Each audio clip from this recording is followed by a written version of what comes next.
Getting rid of limiting and faulty beliefs. Well, why would we want to get rid of limiting and faulty beliefs? Because they are the thing that blocks your life from receiving all the things that you want. The contrast of your life caused you to ask, and your inner being set it up as vibrational reality. It's on the way to you now, the lovely path of details for you to receive it, but you can't receive it because you see all that stuff is high vibration, all that good stuff you want. And faulty beliefs do two things. They, number one, influence your present moment thought with things like, well, you can't have what you want, or it's going to be really hard and doubtful that you're going to get it, and you're not worthy to have it, and all those kinds of things that faulty beliefs tell you.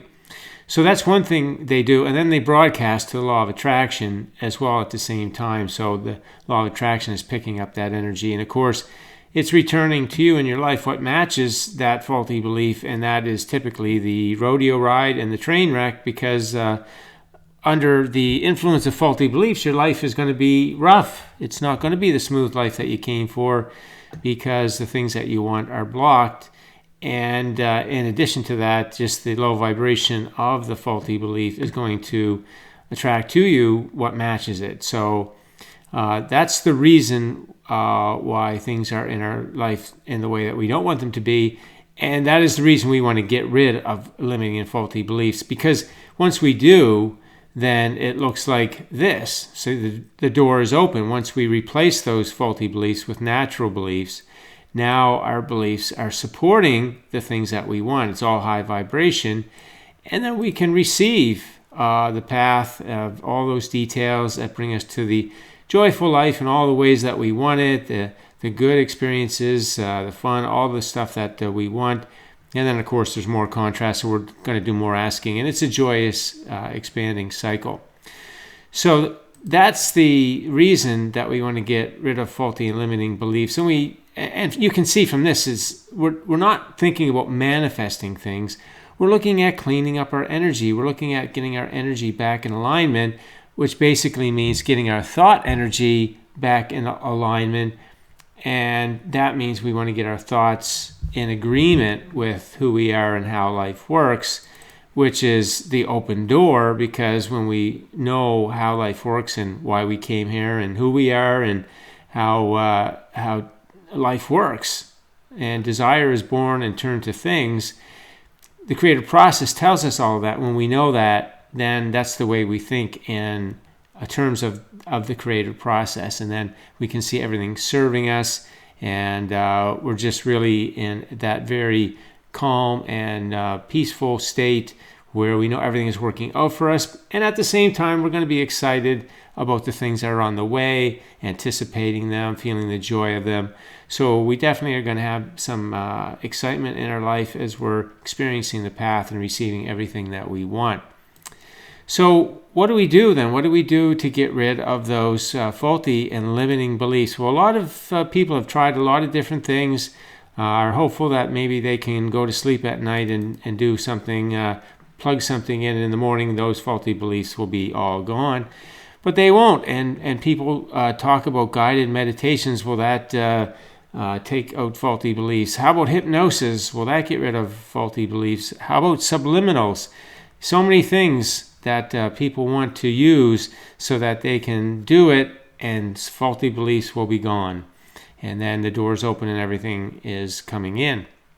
But it doesn't work like that. You see, our subconscious mind was blank coming in. In other words, we had no beliefs. We just had the knowing of life. And then through growing up and hearing all the faulty information and the demonstration of it, really, because when you believe in, you have faulty beliefs, then those things are attractive energy, and then life is looking like that. So you're seeing people talk about things, and then you're seeing them manifest, and you think, oh, well, I guess that's all true. But it's not true at all. It's just what people believe. And so then you get faulty beliefs filling up your subconscious mind, and then you think that life is hard, and you think that you're not good enough, and you think you can't have what you want, and you think it's going to be a struggle.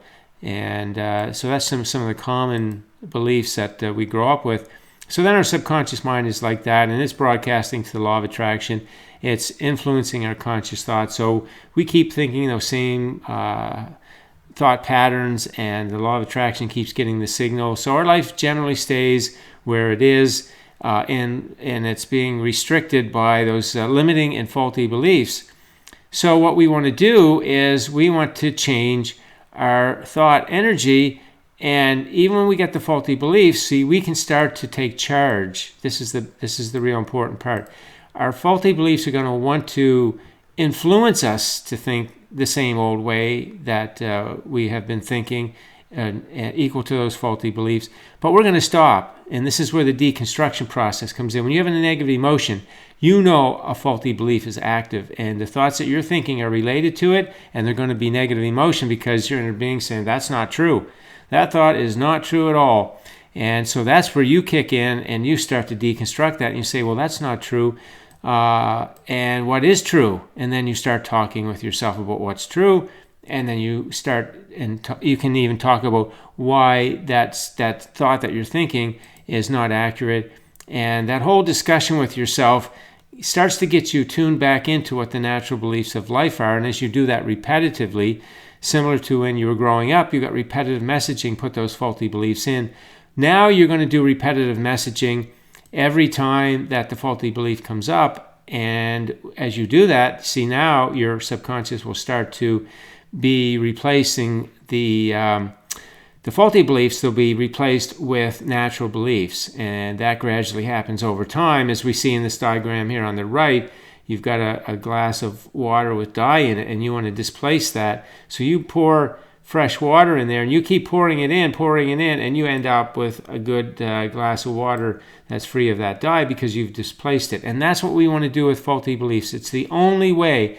You could call it bridging beliefs, because you have a belief, and when you start to think new thoughts that oppose that faulty belief, but they're in alignment, then you're moving away from the faulty belief and you're moving towards the natural belief. And again, as you repetitively do that, think those thoughts with your conscious mind about what is really accurate about life, about that situation. For example, if you say life is hard, well, no, it's not hard at all, because of the way the creative process is set up. Contrast naturally happens. Your inner being sets it all up for you to receive it. And as you feel good about anything, quite frankly, literally anything, your vibration is high and you're going to be receiving. You see, that's not hard. There's nothing hard about that. It's just odd because we're not used to it being that easy. We think, is life really that easy? And it really is. So once you get your thoughts going in alignment with the way that life is, then you're going to be displacing all of those faulty beliefs. Now, one thing I say to people is, don't wait for the faulty belief to come and get you. So you're going through your day and you're everything's pretty good, but then a faulty belief gets triggered, and something like people say, oh, just out of the blue, I was having a good day, and then wham, this thing hit me. And it's like, well, it was a faulty belief, and it's active, and they're always broadcasting, so they can show up at any time. So rather than wait for them to show up and then deconstructing them, in which you can, and that's effective and that works, but even to take it further is you can evoke the faulty belief. Don't wait for it to come and get you. You go get it. Bring it up. Bring up the statements that it gives you, and you talk them away, and you soothe them, and you send that faulty belief running. And that will expedite the cleanup of those faulty beliefs, because you're more intentionally deactivating them. You're bringing them up and deactivating. You're bringing them up and you're deactivating. So they're gonna slow down and lose their momentum much more quickly if you just wait for them to show up. Now you can do that and it works just as well. But if you want to expedite the process, you bring them up and talk them away. Bring them up and talk them away so that they just start to feel ridiculous. You're not afraid. They don't make you afraid or worried or any of that stuff anymore. You know what they are. You know they're false. You know they're ridiculous. And then you're going to cause a complete displacement of them. And then when you do, then the thoughts in your conscious mind, your new patterns will be high vibration, and your subconscious beliefs will be high vibration. So the door is open. High vibration is your energy from your subconscious and your conscious, and that's going to allow these things that life caused you to ask for to flow into your life. See, there's no you doing any manifesting. You see, that just absolutely doesn't make sense. When you follow this video, you can see that the idea of manifestation techniques is ridiculous, even though people believe them and do certain things. And so when you believe something, it'll work. But we didn't come for that, and you're not going to sustain that. You're not going to live like that, and it's not going to work across the board. So it's a very conditional, limited, dependent kind of thing that people do. It is not what we came for. This is what we came for, to learn to bring our thought energy back into alignment. We came but we got loaded up with faulty beliefs. So now we clean that up, get our energy back in alignment, and then we will be living this natural, joyous flow of life. And that's the message for today. If you want to get your life in its natural high vibration flow, you've got to get rid of those faulty and limiting beliefs, and this is the way that you do it. Okay, thanks for listening in. If you have any questions, leave them on the post, and enjoy your day.